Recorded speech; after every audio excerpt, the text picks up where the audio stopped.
Pues ahora sí, tiempo de tertulia, de opinión, un tema que está de sobrada actualidad y que tenemos hoy en Vamos a ver. Los invitados, vamos a hablar de la gestación subrogada, vamos a intentar hablar con todas las partes que entran a formar y a intervenir en ese proceso que se lleva a cabo para conseguir la gestación subrogada. Y tenemos a doña María Luisa Segoviano, que es magistrada de la Sala Cuarta de lo Social del Tribunal Supremo. Bienvenida. Y además también viene muy ad hoc, per se lo sería, pero hay dos sentencias que están además deliberadas en octubre del 2016 y que ambas sentencias, y una de ellas la protagoniza nuestra invitada, habla justamente de la gestación subrogada y de ese permiso de la paternidad, de la maternidad. Con lo cual, gracias por estar aquí, a la magistrada, gracias también a la portavoz, Aurora González, de la Asociación Gestación Subrogada, que viene además desde Galicia. Gracias a vosotros. Muchas gracias, bienvenida. A nuestra colaboradora habitual, psicóloga clínica, Inés González Carballo, gracias, que tiene también experiencia en el tema que hoy aquí se trata. Gracias, Inés. A este otro lado, Rocío Anguita, que es profesora de la UBA, de la Universidad de Valladolid, que pertenece a la Cátedra de Género, y que estamos encantados, Rocío, de recibirte. Igualmente. Y dos testimonios. José Manuel Santander, que viene desde Madrid. Exacto. Y que nos va a contar cuál es su experiencia. Doble gestación subrogada, es decir, es padre de 3 hijas, son todas tres niñas chicas, preciosas. tres niñas preciosas que ha tenido mediante la gestación subrogada. Gracias por estar aquí, José Manuel. Y a una castellano-leonesa, Montserrat Renedo, que también nos va a contar su situación y que nos va a poner sobre la mesa cuáles son su sentir, sus peticiones, que las tendrá, y hacernos un poco entender cuál es la situación que viven muchas madres y padres en nuestra comunidad y, por supuesto, en nuestro país. Hablaremos de la situación legal, de la legislación de la gestación subrogada, pero vamos también a preguntar a la ciudadanía. Pero tengo a otra invitada vía Skype que me gustaría saludar porque quiero que esté desde un principio con nosotros. Ella es Ana Miramontes, es abogada. Ahí está, Ana Miramontes, abogada especializada en adopción internacional. Ana, bienvenida. Hola, buenas tardes. Desde La Coruña. Buenas tardes, Ana. Me gustaría, la imagen de Ana se irá viendo, por supuesto, durante el programa. Y Ana, siempre que quieras intervenir, por supuesto que lo haces. Y nosotros te preguntaremos también cuál es la labor que ejerces en este caso como abogada especialista. Y también me gustaría que dejaras claro el asesoramiento de una pareja que quiere una gestación subrogada, y hay agencias que intervienen como mediadoras en esa consecución. ¿Te parece? Perfecto. Bueno, pues vamos a comenzar por Aurora. Voy a arrancar con Aurora como portavoz de esta asociación de gestación subrogada, que aglutina a toda España. Aurora. Sí, es una asociación de ámbito nacional que está formada por personas que quieren acceder a la maternidad y a la paternidad, pero que no tienen los recursos económicos necesarios para irse a los países donde sí que es legal, y en la que también estamos mujeres, como es mi caso, que sí que podemos gestar. Yo fui madre de forma natural, sin necesitar ayuda de reproducción asistida, y que seríamos gestantes para alguna de estas personas que forman parte de la asociación. Es decir, entiendo, tan claro como lo has dicho, que a ti no te importaría gestar para madres que no pudieran. No, sí, bueno, quiero decir eso, no me importaría, porque yo estuve embarazada 2 veces, fueron embarazos perfectamente sanos, sin ningún tipo de complicaciones, no me supusieron ninguna complicación, efectué mi trabajo hasta el último día, antes del parto. Y bueno, yo sé lo que significa para mí la maternidad, lo que significa para mí haber podido tener a mis hijos, y me gustaría ayudar de alguna manera a esas personas que lo tienen complicado, a que ellos también puedan formar su familia. Entiendo que pues entra dentro de lo de vivir en sociedad, ¿no? El colaborar de alguna manera uno con otro. Sí. Bueno, pues vamos a definir, si les parece, si os parece a todos, para que en casa nos entiendan cuando hablamos de gestación subrogada. ¿Qué es la gestación subrogada? Y nadie mejor que nuestra invitada, la magistrada del Tribunal Supremo. ¿Qué es, María Luisa? Bueno, pues nosotros tenemos una ley, la Ley de Reproducción Humana Asistida, que da una definición para prohibirlo. Para prohibirlo tajantemente, porque lo que nos dice esta ley, que es del año 2006, es que es radicalmente nulo, o sea, la calificación más grave que puede haber en derecho de una cosa que es nula, pero radical, que no hay manera de subsanar aquello, el contrato por el que se acuerda que haya una gestación con o sin precio a cargo de una mujer que renuncia a la filiación materna a favor del que la contrata o de un tercero, o de la que la contrata o de un tercero, de una tercera, o de parejas homosexuales, heterosexuales, matrimonios, parejas de hecho, en fin, cualquier tipo de situación. Entonces, nuestro ordenamiento es muy cuidadoso y dice que eso es radicalmente nulo y que en caso de que se haga este contrato y nazca un hijo por maternidad, por subrogación, aunque haya este contrato, como es nulo, el hijo, la filiación, viene determinada por el parto. Es decir, que hayas acordado lo que hayas acordado, el hijo es hijo de su madre biológica. Entonces, claro, esto es muy diferente a lo que pasa en otros países como de nuestro entorno, como puede ser Estados Unidos, para no pensar en cosas extrañas, ¿no? En el que no solo está permitido, sino que está absolutamente regularizado, en el que hay un juez de una Corte Suprema que dicta sentencia y lo saben las personas que han acudido a ello, es decir, que está, digamos, pues muy regulado, muy cuidado. Y yo creo que... ¿Y se admite precio, además, María Luisa, en el caso de Estados Unidos? Porque hay variaciones... No figura, pero yo creo que no debe haber ningún inconveniente. Vamos, creo que ahí se rigen por la norma de que el contrato es ley entre los contratantes, mientras que no sea contrario, claro, pues no sea la moral, al orden público. Y aquí no entienden que sea contrario a la moral ni al orden público y entienden que eso es lícito. Y además tienen tanto cuidado que el juez lo que hace es dictar una sentencia al juez de la Corte Suprema, es decir, de, digamos, un cierto nivel dentro del orden judicial.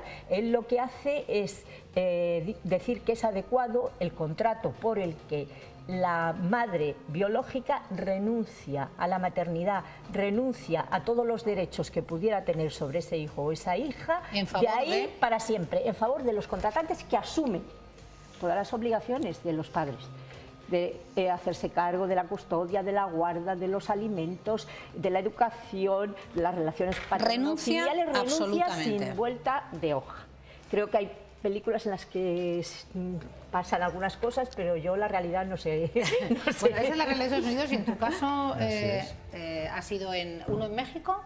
Sí, el primer proceso lo seguimos en México, fruto del cual llegó nuestra hija Lía, y el segundo acabamos de volver de Estados Unidos y fruto de ese segundo proceso tenemos dos niñas, Maya y Lola. Me gustaría aprovechar el testimonio de José Manuel, puesto que ha sembrado, ¿no? Y ha hablado de ese país por ejemplificar. Después voy a preguntar también a Ana y el resto de los invitados podéis hablar también y dar vuestro punto de vista y especificar, ¿no?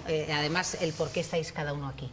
Estados Unidos, ¿es así? ¿El contrato que suscribiste con esa madre gestante, exactamente, o con esa... Sí, es tal cual lo han definido, subrogada, pero no exclusivamente en Estados Unidos, también en el caso mexicano. Bueno, en Estados Unidos hay varios estados que lo contemplan de una forma perfectamente legal. En nuestro caso acudimos a California, que es el estado que históricamente lo regula bueno, con más exhaustividad, más sí, y ya tenemos una trayectoria vital que marca cómo se desarrolla todo el proceso. Y en el caso mexicano fue en el estado de Tabasco, donde también la ley permitía el acceso, bueno, no es que permitiera, es que contemplaba la gestación subrogada como un proceso perfectamente legal, con todas las matizaciones legales al efecto, tanto para nacionales como para extranjeros. Después hubo una modificación legal que entró en vigor mediado el mes de enero del 2016, creo, una vez se publicó, que restringía la posibilidad de acceder a la gestación subrogada exclusivamente para nacionales mexicanos.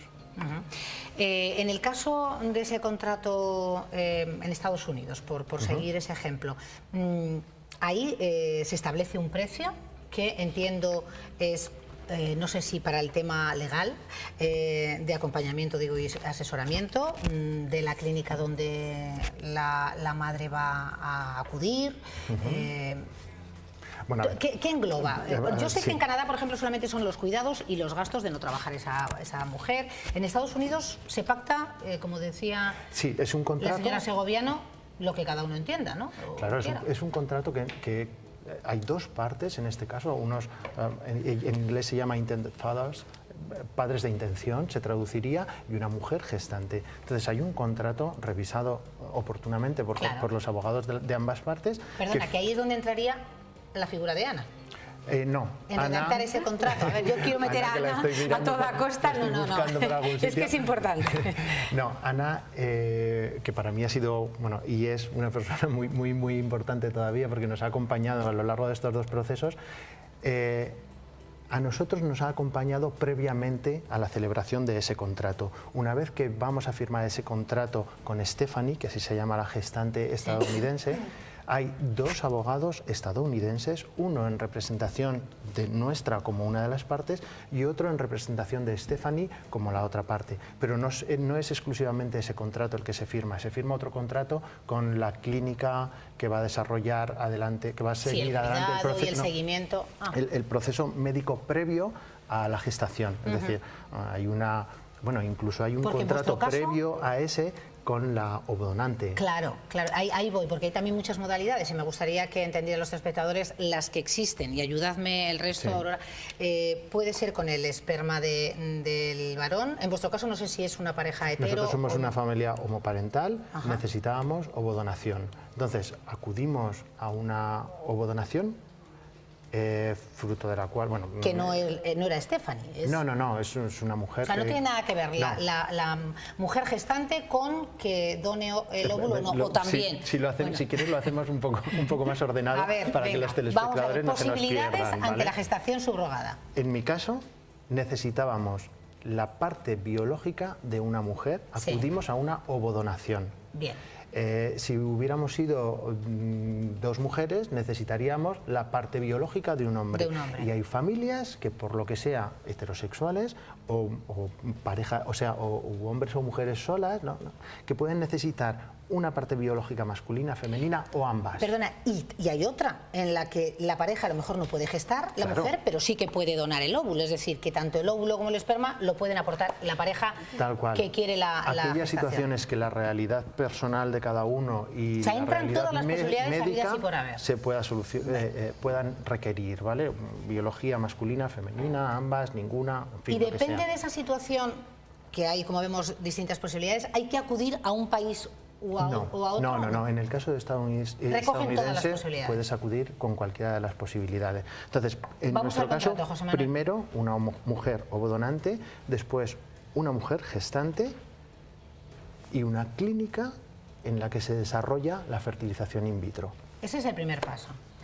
Después, claro, cuando se queda embarazada la gestante, Stephanie en este caso, pues el seguimiento, el parto, todo ese acompañamiento, por supuesto, los gastos que conlleven, pero además se acuerda también para la mujer un dinero por hacer ese trabajo.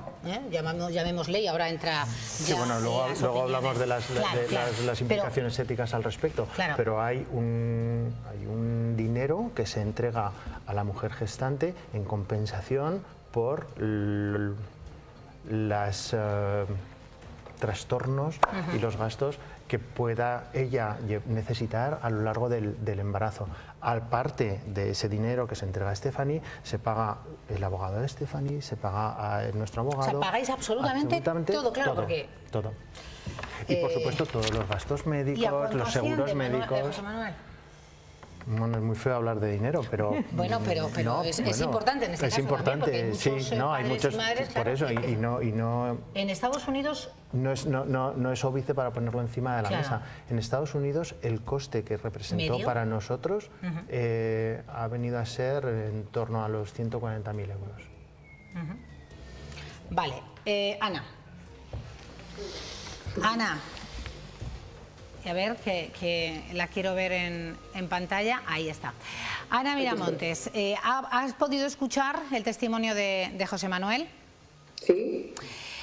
Para las personas que nos estén viendo y estén en situaciones similares, ¿qué es lo más complicado? ¿Cuánto tarda el proceso? ¿Con qué dificultades añadidas se pueden encontrar? ¿Cuántas sorpresas? De la forma más breve posible, pero haznos una lectura primera para ambientar lo que es o lo que supone para unos padres, dos personas que quieren ser padres por gestación subrogada. Es complicado, como bien dices, hacer un resumen así a grosso modo, pero lo primero es definir la situación concreta, la situación familiar concreta, es decir, es diferente si es una familia homoparental, si es monoparental, bien sea masculina o femenina, y hay que definir también cuál es la situación al respecto de si el material genético va a proceder de uno, de ambos o de ninguno de ellos, porque eso limita y condiciona el país al que pueden acudir por las distintas regulaciones que coexisten en este momento, ¿no? Dado que, como bien decía María Luisa Segoviano, en este momento en nuestro país no es una opción viable, sino que tenemos que irnos afuera. Como también decía José Manuel, el país que lo engloba todo y todas las posibilidades es Estados Unidos. Ahí nos va a definir la posibilidad o no, pues nuestra capacidad financiera. Evidentemente es feo hablar de dinero en una cosa tan bonita como esta, pero nos limita o nos posibilita el acudir a un sitio, ¿no? Es evidente. En este caso, Estados Unidos, aunque nos pille un poco lejos, sería el que aúna de forma más relajada, con más garantías y con una regulación, como decía José Manuel, mucho más amplia que en otros países. ¿Tenemos mayor seguridad jurídica y también personal? Sí, inicialmente hay que decir que sí. Hay mayor seguridad jurídica y personal en algunos de los estados donde está más elaborado, sobre todo porque todas las situaciones caben allí. Ese control judicial del que también hablaba la magistrada otorga esa seguridad jurídica, porque en estados como California, donde acudió José Manuel, esa sentencia, esa supervisión del proceso es previo al nacimiento del niño o niños que vamos a tener, con lo cual ese niño o niño ya nace hijo nuestro, de los padres de intención. Claro. No hay ningún procedimiento posterior a hacer, puesto que directamente el Vital Records, lo que es el registro civil americano, va a expedir un certificado de nacimiento a nuestro nombre. Eso, además, independientemente, como digo, del origen genético de los gametos que han dado origen a nuestro bebé. Bueno, gracias, Ana. A mayor seguridad jurídica, también el coste, vamos a decir, general, es mayor, ¿no, María Luisa? Quiero decir que la seguridad jurídica de Estados Unidos puede equipararse, y no estamos hablando de derecho comparado efectivamente porque no al lugar, pero en Ucrania, un lugar del que se habla mucho en los últimos tiempos. Bueno, y esta pregunta la amplío un poco y ahora abro opiniones. Quiero decir, la seguridad jurídica también implica el coste no solo económico, quiero decir, es más seguro, lo que la preguntaba también a la letrada. Yo ahí me gustaría aclarar una cosa que yo creo que tiene muchísima importancia para las personas que en España quieran acudir a este proceso, y es que efectivamente la Dirección General de los Registros y del Notariado dictó una instrucción en el año 2010 y en esa instrucción admite inscribir a los hijos nacidos por subrogación, pero siempre que haya una sentencia que, digamos, reconozca la validez o que es ajustado a derecho el proceso, como es el caso de Estados Unidos, claro. O en el caso de que no haya sentencia, sino que haya países que tienen otro sistema que se parezca a nuestra jurisdicción voluntaria, En este caso lo que dice es que el encargado del registro, antes de inscribir, tiene que hacer ciertas comprobaciones, que yo veo algo difíciles, como es ver la capacidad de la mujer madre biológica, su grado de consentimiento, de voluntariedad, que yo creo que es un poco difícil de comprobar.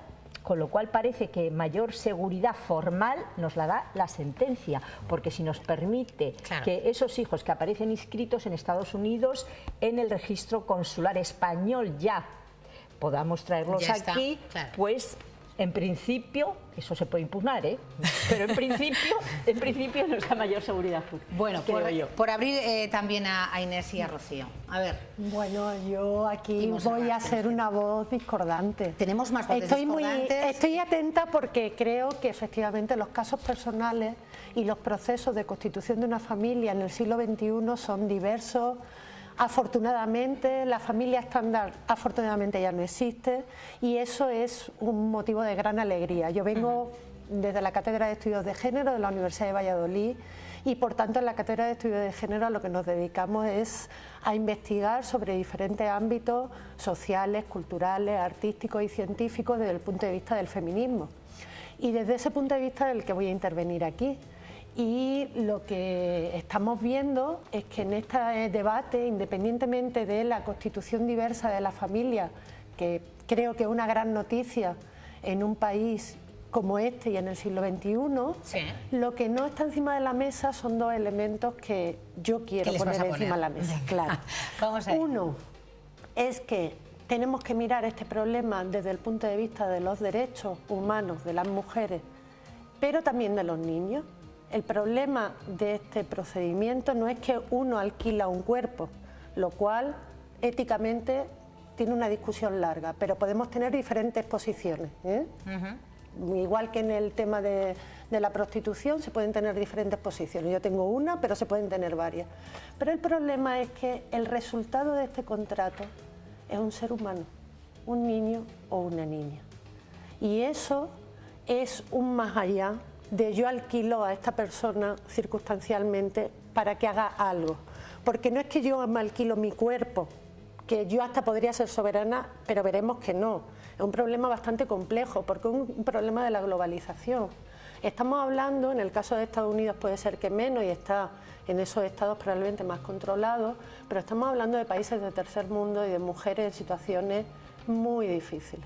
Entonces, claro, estamos hablando de norte y sur, de pobre y rico y de personas, hombres y mujeres del norte más ricos que hombres y mujeres del sur y sobre todo mujeres del sur más pobres que, bueno, pues que mediante un contrato con dinero se accede a este procedimiento. Y si solo fuera eso, podemos cuestionarlo, pero el problema es que luego tenemos un efecto que es una criatura. Y esa criatura, ese niño, esa niña también tiene derechos y es un ser humano. Y entonces alrededor de esto, bueno, podemos seguir charlando a lo largo de la tarde, pero hay todo, decís que es muy feo hablar de dinero, pero es que hay todo un comercio montado alrededor de esto. Entonces lo que tenemos que debatir es, ¿todo se puede comprar en esta vida? Bueno, pues una pregunta que deja ahí sobre la mesa y que, por supuesto, una vez que Inés hable y Montserrat podéis... esto es una tertulia, no tengo que ir dando turno de la palabra. Inés, psicológicamente, que es también fundamental. A ver, es muy importante. Lo primero que hay que dejar claro es que la gestación subrogada es una realidad emergente. Está ahí, queramos o no. De hecho, están llegando más niños actualmente a nuestro país por gestación subrogada que por adopción internacional. Eso es así. Está bien que también se diga, ¿no? Y es un dato que está sobre la mesa. Entonces, guste, no guste, se vea de una forma, la moralidad entre en juego o no, hay que actuar. No se puede dejar de esa manera. Perdona, y hay que actuar además desde muy diversos ámbitos. El legal el primero, porque fijaros lo que ha comentado la magistrada, es que es nulo, absolutamente. O sea, en nuestro país Esa es la opción y la opinión, aunque se está pretendiendo que haya... Claro, pero algo está pasando para que, a pesar de que sea nulo de pleno derecho, los españoles siguen recurriendo a ello, ¿no? ¿Cuántos niños? ¿Hay datos de 1.500, Aurora, niños por gestación subrogada en realidad este último año? No hay ningún registro que contabilice los nacimientos. Pero sí que lo hablábamos, ¿no? Sí, bueno, en prensa salieron en alguna ocasión cifras que hablaban de unos 800.000 niños al año nacidos por gestación subrogada. Sí, continúa, Inés. Entonces, esto es un triángulo, ¿vale? En cuyos vértices tiene en un lado la mujer gestante, en otro lado los padres o el padre intencional y en otro lado el bebé, el niño. Entonces, a nivel psicológico, a nivel psíquico, dejar cualquiera de esos vértices fuera es un peligro.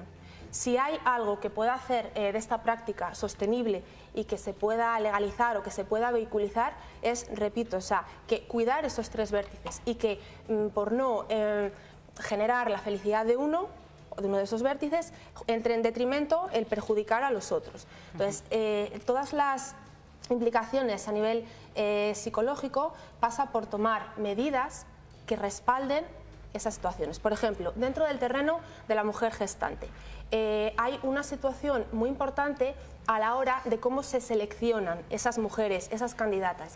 Desde las agencias hay parámetros como, por ejemplo, la edad, entre 21 y 45 años, o que no sean primerizas, hayan tenido embarazos previos, que no hayan tenido más de 5 partos, o 3 si han sido prematuros, bueno, etcétera. Una serie de cosas, de medidas lógicas. ¿Y condicionantes psicológicos, Inés? Claro, es que ahí quiero ir.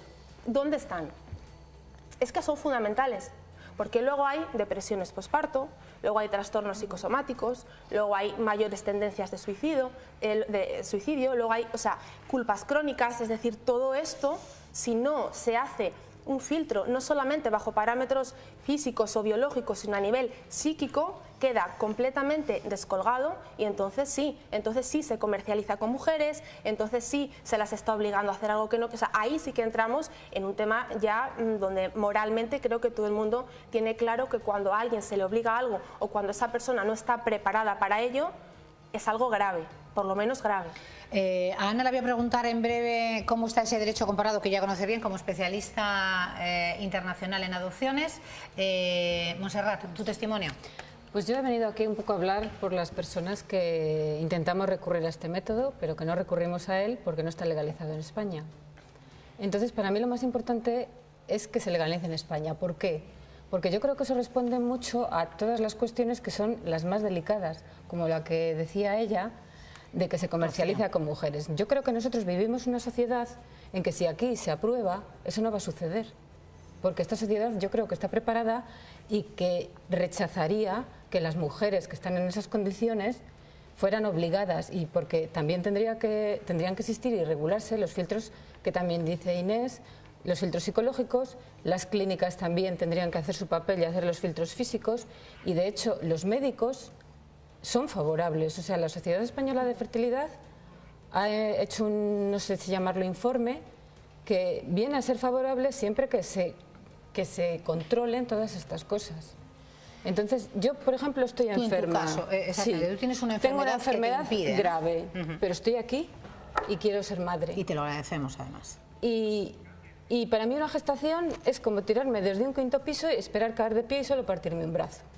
Porque la hipertensión pulmonar, tu corazón no puede con un embarazo. No puede subir un 3.er piso, con lo cual un embarazo supone un esfuerzo para tu cuerpo que no puedes. Entonces, si tú quieres ser madre y no puedes gestar, y nosotros, bueno, yo antes de desarrollar esta enfermedad tenía otra que era lupus. Entonces, en el lupus siempre me decían, sí, puedes tener hijos, pero hay que esperar un buen momento. Y he estado esperando un buen momento durante muchísimos años, pero ese buen momento no ha llegado. Y hubo un momento en que ya, en prevención de esto y ya viendo las cosas oscuras, nosotros recurrimos a técnicas de reproducción asistida para preservar la fertilidad. Sí. Entonces, se da el caso que nosotros tenemos 5 embriones congelados, que tampoco la ley nos permitiría sacarles, y que esos 2 embriones, ¿qué destino van a tener? O sea, tienen que ser sacrificados porque tampoco son ¿Cuánto tiempo llevas? ¿Enferma? No, con esos embriones a la espera de... Pues un par de años. Y en este par de años, ¿qué gestiones has hecho? ¿Qué pues empezamos, la verdad es que primero nos enteramos de esto porque empezó a salir en los medios. Y yo lo empecé a pensar. Y en principio, pues te causa como mucho rechazo. ¿Te causa rechazo? Sí, en principio sí, o sea, lo ves así y te causa rechazo, pero luego lo empiezas a pensar. ¿Pero rechazo por...? Pues porque tú quieres ser madre, entonces que lo geste otra persona ya es fuerte. O sea, es muy fuerte para una mujer que quiere ser madre. Mira, José Manuel, es fuerte, bueno, pero acabas bueno, visto un poco de... ¿no? Sí, claro. Efectivamente, pero bueno, vas evolucionando y entonces lo vas pensando, y vas pensando que es la única vía. Y entonces... ¿Te has puesto en contacto con alguna de estas...? Sí, o sea, últimamente mi asociación son nuestros hijos. Pero bueno, te vas dando cuenta de que no es tan terrible, o sea, de que la mujer que va a gestar por ti, pues tiene que haber un feeling, ¿no? Diríamos así. E incluso en casos como los de Ucrania, sí, hay un contacto con la mujer gestante. O sea, que eso es tan criticado. Incluso que los españoles recurran a estos países... En lugar de ser algo visto tan negativo, puede ayudar. ¿Pero tú te crees que la sociedad lo ve como negativo? ¿Montserrat, tienes ese pálpito? No lo sé. A mí me cuesta decirlo, ¿no? Y creo que la gente que ha tenido un proceso de este tipo tiende a no querer decirlo. O sea, ¿tú sentirías vergüenza, entre comillas, si llegas a optar y llega pues a buen este punto término? Ya no, pero entiendo que se sienta. ¿Entiendes que se sienta? Sí. Porque no te gusta que señalen a tu hijo, digan, mira, este nació por gestación subrogada. Bueno, en porque este no caso está normalizado. O se fueron a Ucrania. En este caso serías tú la madre, ¿no? Y tu marido el padre. Pero es que eso yo creo que no tiene que contar. Porque, claro, no, yo digo que en este caso serías la gente va a la reproducción asistida cuando tiene dificultades y da igual si tiene un hijo de donante. Eso ya está asumido. Entonces... Tampoco tendría que importar esto como técnica de reproducción asistida. ¿Qué pides para tu país? ¿Me permites? Sí. Bueno, en mi caso, por supuesto, a mí me han invitado esta misma mañana a la 1:30. Bueno, tenemos que contarlo todo porque nos ha fallado y Aurora es testigo, nuestro testimonio que venía de Segovia, Miguel, pobrecito, que seguro que está viendo esta tertulia y se ha puesto enfermo. Pero no, a mí me han invitado a ultimísima hora a venir y he dicho, por supuesto que sí, claro que sí, porque lo tengo que... Porque yo lo cuento. Y hay que dar mayor visibilidad a una realidad, a una técnica de reproducción asistida y una realidad múltiple que cada vez es más común en nuestro territorio. Pero cuidado, porque hace una similitud de la gestación subrogada con técnicas de reproducción asistida comunes a las que acuden miles de mujeres españolas que gestan a sus propios hijos, la fecundación in vitro. En nuestro país lo contamos abiertamente y yo estoy en una reunión contigo, Rocío, y te digo, no puede mi mujer tener hijos y y hemos ido a la Libia, y bueno, pues eso lo trasladas a un país como Alemania y Austria y no se atreven a contarlo. Tenemos una amiga que acaba de pasar por un procedimiento fallido, desgraciadamente, y no se atreven a contarlo. Con lo cual, si lo visibilizamos, cada vez la sociedad entenderá más esta realidad. Y además, mi experiencia personal es, bueno, no quiero emocionarme porque lo podría hacer, ¿no? Claro. Pero el entorno humano más afín a mí, bueno, no más afín, más cercano, perdón, y no hablo de mi familia, no hablo de mis hermanas, no. Yo vengo de un pueblo de 300 habitantes donde la gente está encantadísima con mi marido y con mis 3 hijas y todo el mundo nos ve felices y están felices por mí. Feliz porque hay ya sentencias del Tribunal Supremo de la Sala de lo Social, y aquí está una de las autoras de 2 de ellas, por supuesto, pioneras en este sentido, donde sí que hay derecho... se recoge, que la Seguridad Social lo negó, se recurrió y efectivamente hay derecho a esa... Debería darte las gracias porque lo puedes hacer, ¿eh? Es que estuve precisamente, creo que fue antes de ayer o algo así, solicitando la prestación de maternidad y también eso hay que contarlo. Una vez que vuelves, en mi caso, he vuelto a España con mis 2 hijas de Estados Unidos y he pedido asistencia sanitaria, ha sido fantástico y contándolo, sin ningún tipo de problema. Pido que estén dentro de mi tarjeta sanitaria bien. Todo es favorable y todo es miel sobre hojuelas. O sea, que en ese sentido se va avanzando, ¿no? Se van dando pasos. Sí, pero es una pena que vayamos avanzando a golpe de sufrimiento. Sí, y de tropezar. Claro. Entonces, creo que estamos todos aquí, Rocío, todos, si se regula, tenemos que decidir en España si se regula o no se regula. Vamos a hacer una cosa y luego sí que quiero hablar. Aurora, hablas poquísimo, con lo que hablas por teléfono. Yo estoy esperando. Nadie tiene que esperar. Yo creo que una vez que ya hay un primer turno, yo sí que quería decir podéis algo. hablar. Es verdad que la gestación subrogada en España cada vez está más aceptada. Cuando a medida que hablas con la gente te vas dando cuenta de que la gente lo entiende perfectamente y lo asume como algo normal. Otra cosa es que tú como mujer digas, pues a mí me parece bien, pero yo no lo haría, ¿vale? Hay muchas mujeres que sí que gestarían para otras personas, sobre todo de su entorno más cercano, familia y tal. Claro. El problema que tenemos aquí es que la gestación subrogada se trató siempre desde un punto morboso, digamos, ¿vale? Las historias como la de José Manuel no venden, ¿sabes? Es muy bonito todo y entonces pues a lo mejor podrían hacer una película para la sobremesa del domingo, pero realmente donde todo es felicidad y todo está... Claro, lo que le interesa a la prensa son cosas que sean controvertidas y que causen debate, ¿no? Y entonces muestran realidades que nosotros nunca negamos en ningún caso. Hay países como Ucrania, la India ahora no se puede, pero en su momento, Tailandia, que tampoco se puede ahora en Tailandia, donde había procesos perfectamente éticos que entraban dentro del modelo que nosotros defendemos, pero también donde pasaban cosas que nosotros no queremos en nuestro país. Lo que está claro es que en España tenemos un ordenamiento jurídico maravilloso, que muchos estados querrían para ellos. Tenemos unos jueces, bueno, pues, que aplican la justicia en la medida que la ley se lo permite.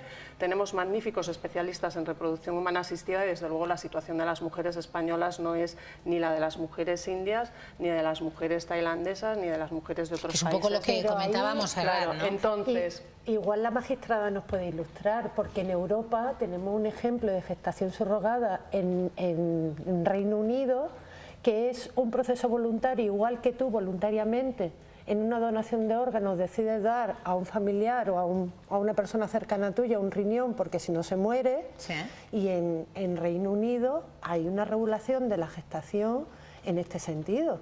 Y probablemente... Perdona. En Reino Unido lo que pasa es que hay una regulación en la que una mujer puede gestar para una tercera persona sin ningún problema, pero la ley determina que esta mujer gestante tiene un plazo de 6 semanas de reflexión en los que podría decidir quedarse con ese niño. Pero es que eso no es gestación subrogada, ¿vale? Eso puede ser coparentalidad, otro tipo de eso cosas. Es tener que la mujer que hace la subrogación tiene derecho.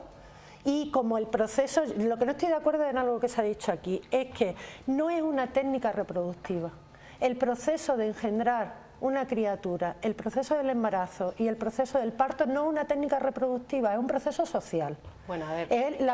Hasta ahí es un proceso social, no una técnica reproductiva. Porque si es una técnica, entonces las mujeres, ¿qué somos? La pipeta, perdona, claro, no es una técnica, es otra cosa. Entonces ahí, si tú garantizas los derechos de la mujer subrogante hasta el punto de que, como no es una técnica, sino que es un proceso social, donde a una le pasan millones de cosas, y Aurora la especifica muy bien, un proceso, y Inés igual, un proceso de embarazo es complejo, tiene problemas médicos o problemas con tu propio cuerpo, pero tiene también problemas afectivos, problemas sociales y de todo tipo, quiere decir, es un proceso complejo. Entonces ahí lo que tenemos que garantizar bien son los derechos de la mujer subrogante, y en ese caso, si al final la mujer subrogante decide no, yo después de haber pasado por esto voy a decaer en mi derecho de tener la patria potestad de ese niño o de esa niña, y además lo voy a ceder a otra persona, perfecto. ¿Qué problema hay? Perdona, si me no hay problema. Tengo que hacer una pausa, tengo que hacer una pausa. Después, además, quiero preguntar a la ciudadanía y a Ana, por favor, a la vuelta quiero que me explique. Veíamos esa panorámica de distintos países con el promedio del gasto que cuesta esa subrogación, esa maternidad subrogada. Vamos a hacer una pausa breve y continuamos.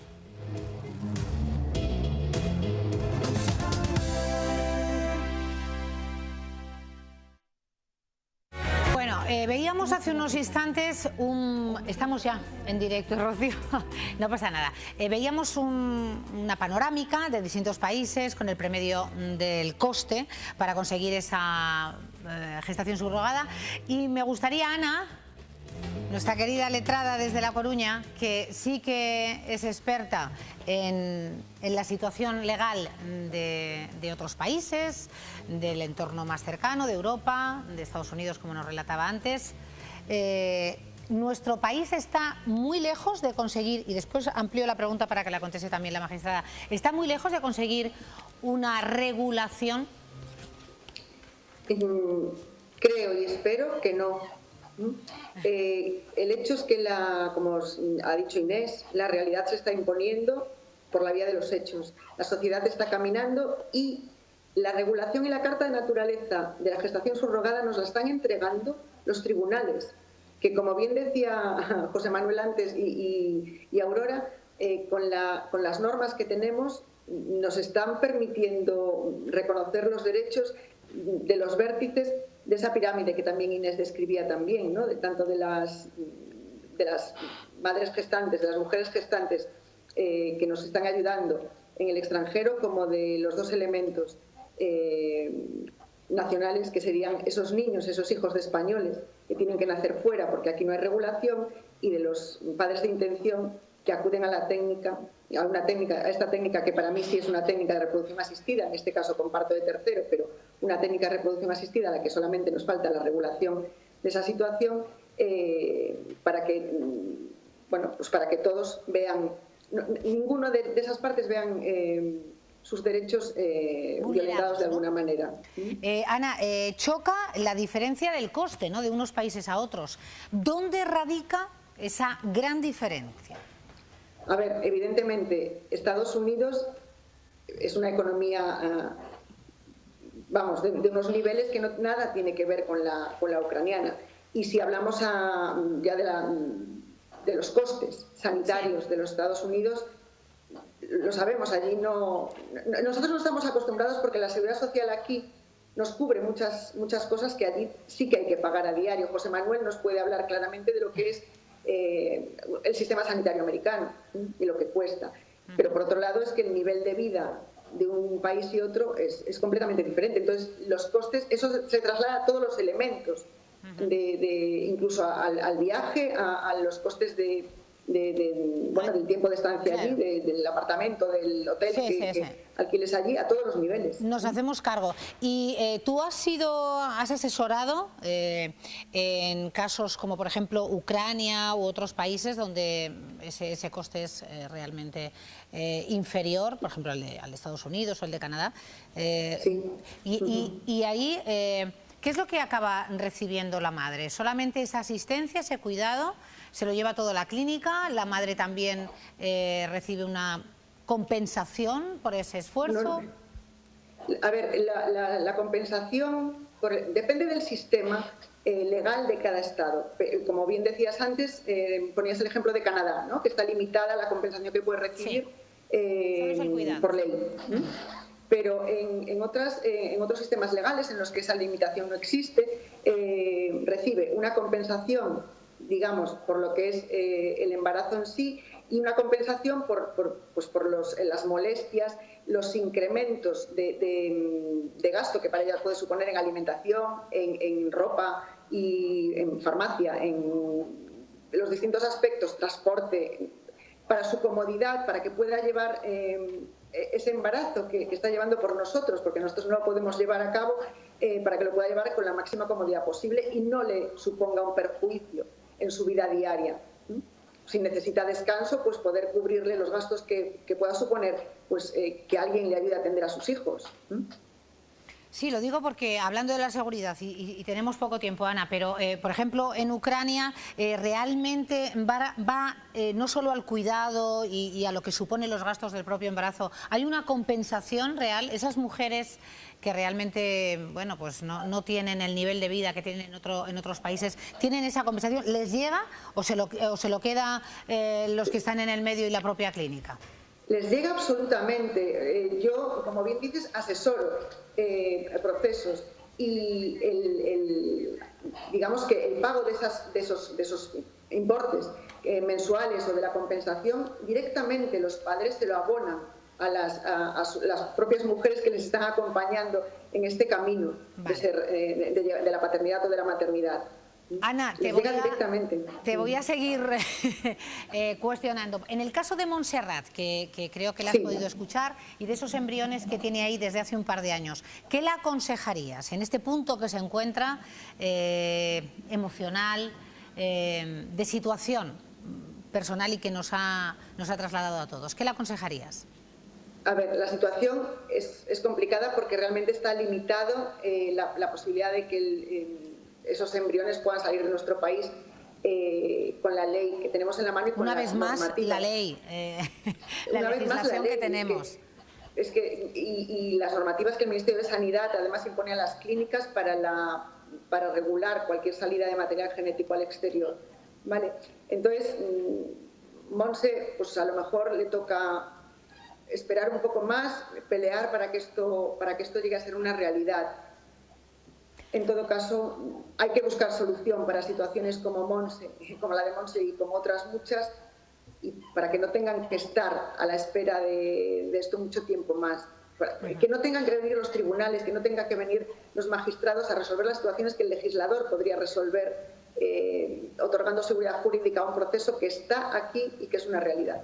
Ana, ¿cabe legalmente que la madre gestante, si no se utilizan esos embriones y se plantearan otras alternativas de gestación subrogada, podría venir aquí, puesto que ella no puede viajar por su enfermedad? En principio no. Tal y como están las cosas en este momento, no. Las clínicas no podrían admitir esa transferencia. La ley no está de tu lado, Montserrat. La ley española no está de su lado. La ley de su país es la que se le impide. Sí.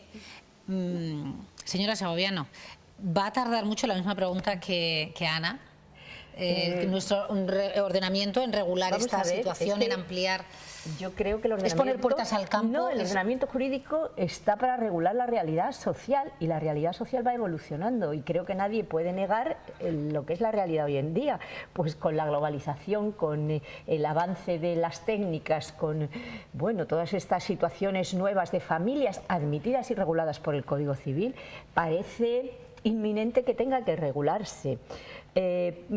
Parece que hay una cierta intención de regularlo, quizás también, nosotros hemos contribuido un poquito con estas sentencias que simplemente reconocíamos el derecho a la prestación de maternidad en un caso a una mujer y en otro caso a un hombre, ¿es verdad? Sí, que habían acudido a la maternidad por subrogación, habían nacido los hijos y pedían la prestación. Pero ¿qué es lo que pasa aquí? Que es verdad que la ley española lo niega, y entonces, pues para hacer una sentencia, cuando tienes de cara una ley con un artículo que te dice que es nulo el contrato y que el hijo será hijo de la madre biológica, pues la verdad es que el derecho es muy rico, es muy poliédrico y permite que se pueda ver desde distintos puntos de vista, que se puedan conectar distintas normas, y sobre todo que hoy en día no podemos olvidar que tenemos ordenamientos internacionales y supranacionales que obligan a España, porque hemos firmado tratados internacionales. Díganoslo con las cláusulas suelo. Por ejemplo. Por ejemplo. Bueno, pues esto es uno de ellos. Esto es uno de ellos porque el Tribunal Europeo de Derechos Humanos dictó dos sentencias, y una en el caso de unos franceses y otra en el caso de un italiano, a los que su país negaba la posibilidad de inscribir hijos nacidos por subrogación. Y lo que dice el Tribunal Europeo de Derechos Humanos es que a estos niños se les deja en una situación de intemperie jurídica, dice, porque claro, en Estados Unidos, era de Estados Unidos, creo, no, los otros eran de Rusia, dice, pero ni en Estados Unidos ni en Rusia pueden reconocerse como hijos de la madre biológica, porque está absolutamente prohibido por el contrato, no tienen ningún tipo de derecho. En el país de los contratantes, en el país de los contratantes tampoco, dice, entonces, y entonces dice, esto vulnera el Convenio Europeo de Derechos Humanos porque priva al hijo de identidad, y el artículo 8 del convenio lo que protege es el derecho a la vida familiar y la vida personal, y esto está vulnerando la vida de los niños, está privándoles de apellidos, de nacionalidad, de posibilidad de educación, etcétera, etcétera, superior y entonces, a esa regulación. Bueno, esto parece que algo inquietó al legislador. Con lo cual estamos... Y hubo un momento en que se planteó, y ahora parece que se ha vuelto a plantear, pero yo no estoy al tanto exactamente de cómo van. Para poder dar primicias, no. Esperamos que se regule cuando menos. Creo que al menos que haya alguna regulación razonable. Si me permites, las leyes efectivamente son las leyes, pero también muchas veces muchos cambios jurídicos vienen de movimientos sociales. Y el hecho de que a nivel social esto cada vez tenga una visibilidad mayor y que además se encaje de mejor manera, incluso el hecho de que haya muchos personajes públicos que últimamente hayan dado estos titulares, ¿no? Miguel Bosé, Ricky Martin, incluso se dice Cristiano Ronaldo, Nicole Kidman, o sea, muchos personajes públicos, sin querer... La baronesa Thyssen, sin querer esto hace verlo mejor, le da una cara de decir, ah, bueno, si estas personas populares, conocidas, a las cuales yo admiro, no admiro, lo hacen, ¿por qué no lo voy a hacer yo? Entonces, esto ayuda. Pues estas y otras valoraciones les hemos planteado a los castellanos y leoneses y esto es lo que nos han contado. ¿Qué opinan sobre la maternidad subrogada por los vientres de alquiler? Pues eso yo tampoco, no me gusta. No, porque pienso que tiene que ser pues una misma, con la pareja. Pues no muy bien. No muy bien. ¿Por qué? Bueno, porque lo ideal es tenerlo en tu propia tripita. Si eso ayuda a las parejas a que tengan hijos, pues perfectamente bien, ¿por qué no? A mí me parece muy bien. ¿Te parece bien? Sí, que cada uno tome la opción que quiera para tener hijos, sí. Que cada uno es muy digno de hacer lo que le parezca. Sí. Es un poco duro también para la mamá de alquiler. Supongo que estará ya muy o acostumbrada o hecha la idea, pero tiene que ser duro también que tengas 9 meses un bebé y lo des. Es un poco como negocio, como un comercio. Yo no lo haría, por ejemplo, porque un niño que lo des, que lo tienes en tu vientre, que luego a los 9 meses se lo des a otra persona. Allá la conciencia de ella dejar a un hijo por ahí. Cuando hay una imposibilidad total de tenerlos, ¿cómo se hace? O se compra un muñeco o intentan buscar a alguien que les ayude. Pagado o no pagado, depende. Bueno, en este caso pagado, ¿no? Bien, si no queda más remedio, pues habrá que pagarlo. Cada uno haga lo que quiera, oye, mientras a mí no me haga daño. Me parece que para explotarlo no es bueno, y para un caso de parejas que no pueden tenerlo y que adoptan eso, me parece estupendo. ¿Usted lo legalizaría en España? Sí, por supuesto. Sí. Yo es que soy partidaria de legalizarlo todo. Que en otros países se consiente, porque aquí no. Eso no es ningún delito, vamos, me parece a mí. Lo tendrían que estudiar, tendrían que llegar a un consenso entre todos, ver las ventajas, los inconvenientes. Pues yo creo que sí, todo tiene que ir, la modernidad, tiene que ser la modernidad ya, que sí. Que se legalice en España, el que quiera que lo haga y el que no, claro. Yo pienso que sí, que se puede legalizar. Y no tiene... Que cada uno haga lo que quiera, ¿no? Efectivamente, cada uno puede hacer lo que quiere y no tiene por qué irse fuera. Cuantos menos niños haya, peor lo vamos a pasar los pensionistas, ¿no? No vamos a poder cobrar. Claro. O sea, que habrá que aumentar la natalidad como sea para que por lo menos nos ayuden a seguir cobrando. Bueno, pues lo estaba yo diciendo, pero lo repito, que me gusta, ¿no? la ciudadanía de nuestra tierra de Castilla y León, porque es mucho más abierta de lo que podemos pensar y no hacen dramas y todo lo ven, bueno, pues que susceptible de esa regulación, que les parece, y que cada uno haga un poco lo que quiera. Montserrat, ¿te ha valido de algo esa tertulia? Hombre, yo creo que esto es lo único que puedo hacer por ahora, entonces lo hago. Es una especie de lucha, no solitaria, pero una lucha. Un poco sí, porque a lo mejor a mí ya no me da tiempo, porque me hago vieja mientras lo legalizan y lo estudian, pero comprendo el sufrimiento que tiene mucha gente, y hay gente muy joven que ha nacido sin útero o que tiene muchos problemas, o que es homosexual y no tiene útero y no puede tener hijos. Y busca una solución. Y si eres homosexual y si tienes útero, no tienes ningún problema. Claro. Y lo que sí que me gustaría decir respecto de lo que decía ella es sobre la compensación. Pues yo pienso que la compensación es importante para que se haga realidad, porque yo la veo como una reciprocidad, no como un comercio. Porque una mujer puede ser muy solidaria y querer ayudarte, pero necesitas también sentir que tú haces algo por ella, y ella también necesita ver que tú has contribuido y que le has devuelto algo, porque creo que si no es una situación un poco fea. Descompensada. Sí, sí. Entonces, solo a la... tanta crítica a la compensación, que si va a ser un comercio, que si lo hacen por dinero, que si dejan hijos por ahí, me parece una forma de verlo un poco desalmada. Si se intentara esa regulación, estaría en contra la sociedad de mujeres, distintas asociaciones, como puede ser, en este caso desde la Universidad Vosotros. No somos vasijas.org, que estamos intentando contactar con Alicia, que no ha podido estar, dicho sea de paso, porque tenían un congreso en Madrid. Rocío. Hombre, yo creo que lo que hay es que abrir el debate de fondo. Exacto. Y el debate de fondo es, por un lado, cómo creamos familias. Que te ha contestado a la pregunta. Sí. Sí es un método de reproducción asistida. Bueno, eso, y además luego José Manuel me ha aclarado en el intermedio, me ha aclarado que así lo dice la Organización Mundial de la Salud. Eso no quiere decir que todos estemos de acuerdo, aunque lo diga la Organización Mundial de la Salud. Pero es que antes, como lo preguntabas y nadie decía nada, pues sí es un método de reproducción. Yendo un poco a tu pregunta, yo creo que hay que poner encima de la mesa varios debates. Uno, si todo se puede mercantilizar, si no compramos un riñón a una persona del tercer mundo que necesita ese dinero para comer, porque si compramos 9 meses de su vida y un embarazo, y eso nos parece bien y el riñón nos parece mal, es un debate de fondo muy duro, ¿eh? Muy duro. Segundo, ¿por qué todas las familias tenemos que tener hijos naturales? ¿Y por qué el biologicismo, que parecía que lo habíamos superado, no está superado? Yo tengo 2 hijos, uno adoptado y otro natural, los 2 iguales. ¿Por qué ha vuelto a la carga esta idea de si no son mis óvulos o si no los tengo yo desde el día 0 que nacen, son menos hijos míos?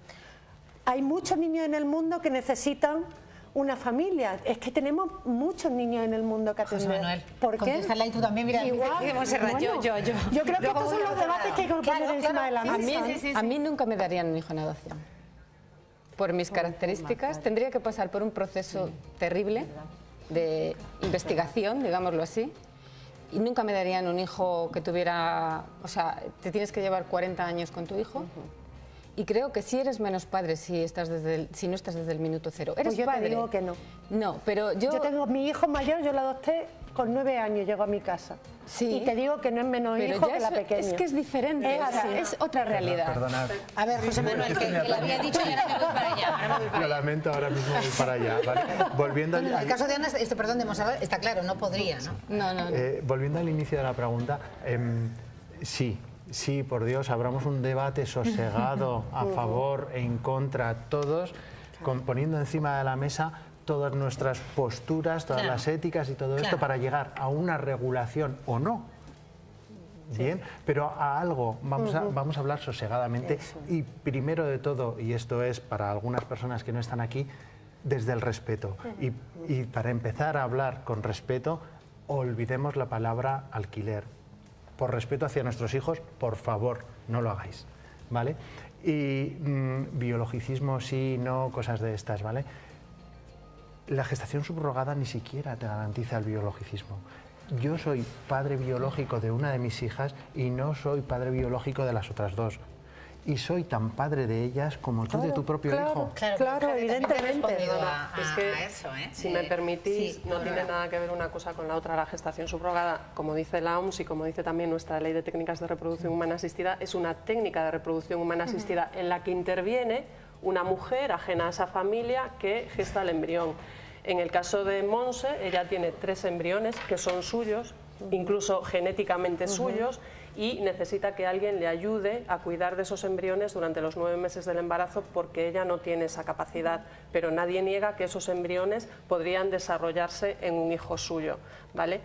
El tema de la adopción es un método de protección de la infancia y es un grave error abocar a la adopción a aquellos que no pueden concebir o que no tienen sus propios óvulos, porque la adopción exige de la responsabilidad de dar una familia a un niño que está aquí y que fue abandonado. Y no todos, por desgracia, tenemos la capacidad. Me encanta y me parece encomiable la labor de los padres adoptivos, porque yo, por ejemplo, sé que no tendría esa capacidad. Yo sé que hay un momento en el que te tienes que enfrentar al problema del abandono y tienes que saber llevar a tu hijo y gestionar ese problema. Lo que no puede ser es lo que está pasando ahora, que a pesar de que los procesos, se pone como excusa que los procesos adoptivos son muy largos y muy complicados y tal, a mí me parece que son pocos, porque se dan casos en que hay niños que van a una familia adoptiva y que son devueltos a las instituciones, y eso me parece gravísimo. No poder tener hijos porque tienes un problema de incapacidad no te hace idóneo para adoptar. No tiene nada que ver una cosa con la otra. Pero ni pagarlo en el extranjero. Pero es que tú no hay un carnet de ser padre, pero, no. Perdona, Rocío, es que pero tú no lo tampoco estás tenerlo pagando. Biológicamente tú no misma. estás pagando a tu hijo. Tampoco. Es que nadie te garantiza que tú vas a ser buen padre o buena madre. Mira, eso no viene en ningún sitio. Claro. Tú tienes un hijo por cualquier método,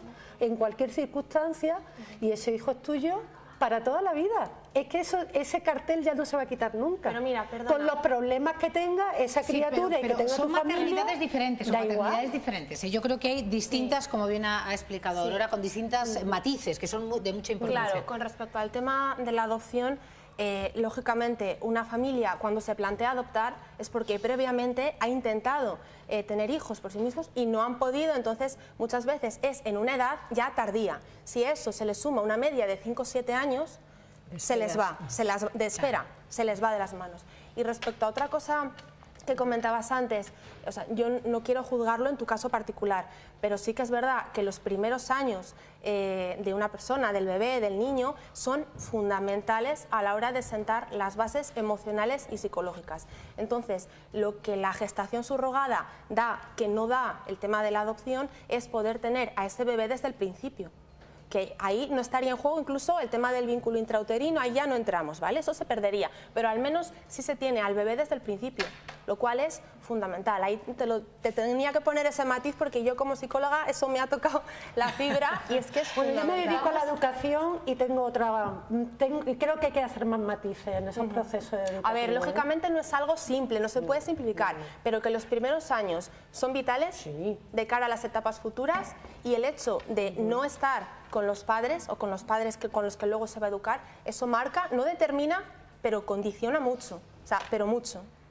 Bueno, vamos a hacer un último repaso. Nada, tengo un minuto, o sea que apenas segundos, pero yo creo que hay que hacer más, ¿eh? Nos ha sabido a poco y además tengo que despedir a nuestra invitada desde La Coruña. Rocío. Yo creo que el debate está encima de la mesa, agradezco que se ponga encima de la mesa y que, como dice José Manuel, podamos debatir con toda la tranquilidad, porque efectivamente esto es un debate social, un debate que viene de la globalización y del avance de las técnicas de reproducción asistida, porque si no hay ciertas partes del proceso que no se podrían dar, aunque sigo defendiendo que un embarazo es un proceso que no es solo una técnica de reproducción asistida, da igual, y que tendremos que tener más tiempo y más espacio para que esto que socialmente está avanzando y que efectivamente ya nadie cuestiona cómo son las familias, en el legislador, ¿no? O sea, pues algo tendremos que hacer. José Manuel. Me ha encantado el testimonio de los dos, como siempre. Lo que más nos llega es la experiencia, lo vivido y esa emoción. ¿Qué dirías a los que te están escuchando, ¿no? A los castellanos y leoneses? Pues mi experiencia ha sido tan absolutamente positiva. Ha sido de película de sobremesa que Aurora, que bueno, ha habido cierto... No es de película de sobremesa jamás, porque como cualquier proceso biológico, esto es una noria y estás arriba y vuelves a bajar y vuelves a subir, pero el final es absolutamente maravilloso. Entonces mi experiencia siempre va a ser muy positiva y una lanza a favor de Yaris en México y de Stephanie en Estados Unidos, que me ayudaron a ser papá. Ay, qué bonito, me encanta además ese seguimiento con las madres gestantes. Montserrat. Pues nada, legalización pronto, para que muchas no nos hagamos viejas. Vendrás más a apoyar esa tertulia. Y realista. Con compensación. Claro. María Luisa Segoviano, un placer tenerte en esta mesa. Lo que sería es muy técnica, en el sentido de decirle al legislador, aquí hay una realidad social que hay que regular, y hay que regular y ver una cosa clarísima, es el interés superior del menor. El menor va a estar aquí. Si nos pongamos como nos pongamos, o sea, será nulo el contrato, pero el menor no es nulo, el menor está aquí, el niño está aquí. Está muy bien, el menor no es nulo, Claro, hay que regular su situación, hay que legalizarla, hay que tratar pues de controlar un poco que no se hagan, que las cosas se hagan, bueno, pues con ciertos requisitos, pero yo creo que es que la realidad nos lo está reclamando y hay que hacerlo. Claro que sí, siempre que hay una realidad hay que enfrentarse y afrontarla. Efectivamente. Gracias a la magistrada del Tribunal Supremo de la Sala Cuarta de lo Social, Aurora, querida Aurora. Bueno, pues yo lo que quiero decir es que afortunadamente ya no somos los primeros en regular la gestación subrogada y tenemos modelos que nos dicen qué es lo que funciona bien y cómo se hacen bien las cosas, y también tenemos modelos que nos dicen por dónde no tenemos que tirar, entonces lo tenemos muy fácil realmente. Abramos ese debate, regulemos y facilitemos a aquellos que quieren ser padres y madres la posibilidad de serlos, y aquellas con la mujeres, mayor garantía. Con la mayor garantía, por supuesto, y aquellas mujeres que quieren ayudarles de esta manera, gestando a sus hijos, pues también la libertad de poder decidir y de poder hacerlo. Gracias, Asociación Maternidad Subrogada, Gestación Subrogada. Inés, breve, ¿eh? Sí, gestación subrogada sí, siempre y cuando tengamos en cuenta ese triángulo que yo comenté inicialmente, se cuiden todos los vértices y además dejemos claro que este tema no se trata de una cosa de política de derechas o de izquierdas, de feminismo o de machismo, que está al margen de todo tipo de ideologías. Eso hay que dejarlo claro, porque muchas veces se asocia a una tendencia neoliberal o se asocia... No, o sea, esto está al margen de todo. Y sobre todo de política. No hemos querido traer política, pero sí pensamientos diferentes y ponerlo por primera vez en esta tertulia sobre la mesa, porque es la actualidad y sigue mandando la actualidad. Y yo creo, Ana, querida Ana desde La Coruña, gracias por tu inestimable ayuda y colaboración en esta mesa, que hay muchas variedades, que no es una buena o la otra mala, que están ahí, que hay una realidad, como decía la magistrada, que hay que regular y que seguir avanzando, sin duda. Eso nos toca. El legislador lo tiene enfrente y solo, como dice Aurora, solo tiene que ponerse a ello. Tiene espejos para mirar y para construir la mejor normativa que pueda haber aquí, respetando el triángulo. Me ha gustado mucho el ejemplo de Inés, el triángulo que Inés ha señalado. Y como ha contado José Manuel, respeto. Respeto, está claro. Gracias por esta primera incursión sobre este tema, sobre la subrogación, la gestación subrogada. Gracias a todos. Vamos a hacer de nuevo una